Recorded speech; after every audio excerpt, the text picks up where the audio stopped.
I served 9 years in New York, 5 years in Virginia, 2 years in South Carolina.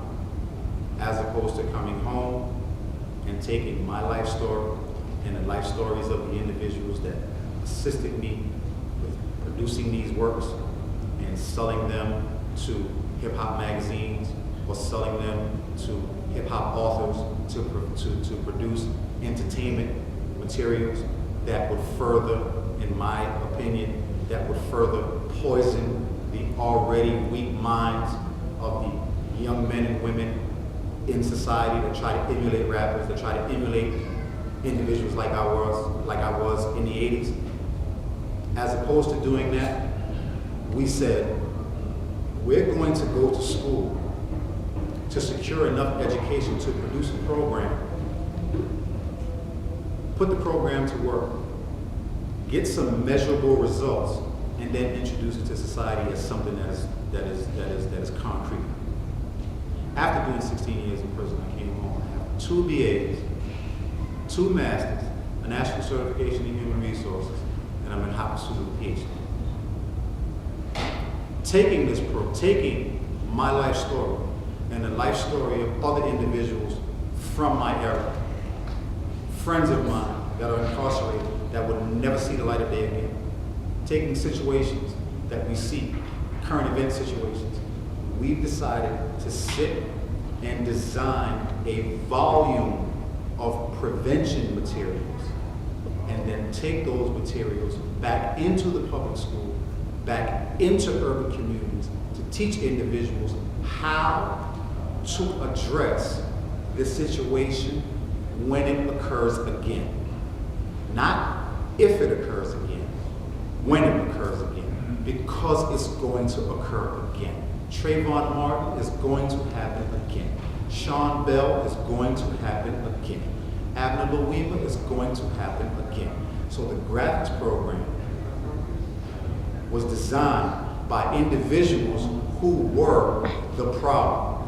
Myself and my staff, we were individuals back in the 80s that we were the problem. We were the individuals in schools with the guns, in the gangs, selling the drugs, reaping the havoc in communities that we live in. And as opposed to continuing to expound upon it, as opposed to taking that, selling that story for profit, to do additional, to incorporate additional deterioration to the urban community, we decided to say, you know what, enough is enough. Let's take these stories, let's take these situations and provide and produce a series of prevention materials, pitch it to public schools and say, give these kids credit, classroom credit towards their degree for learning how to not become a statistic. That's what the GRAAFICS program is. What we're talking about here is prevention.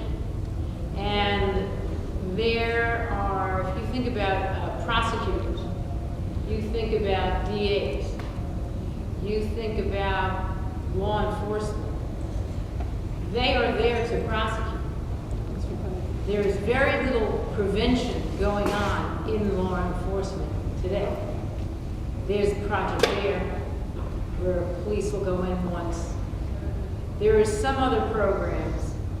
I know of one in Brooklyn that is a very positive program that really talks about prevention.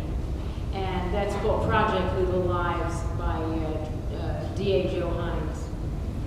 So what we're talking about today is doing all we can. I start from the young age,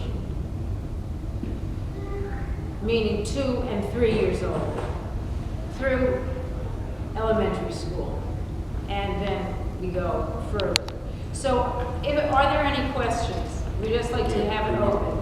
Yes, please, Miss.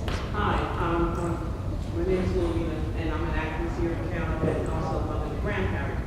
I heard Dr. Hyde talk about his program, GRAAFICS, and I wrote a couple of things myself saying, well, how does that feel? Because the one thing I'll say about you mentioned Wayne, I know all these folks. The one thing I know is money's never enough to sustain programs. So my problem is always, we have programs on top of programs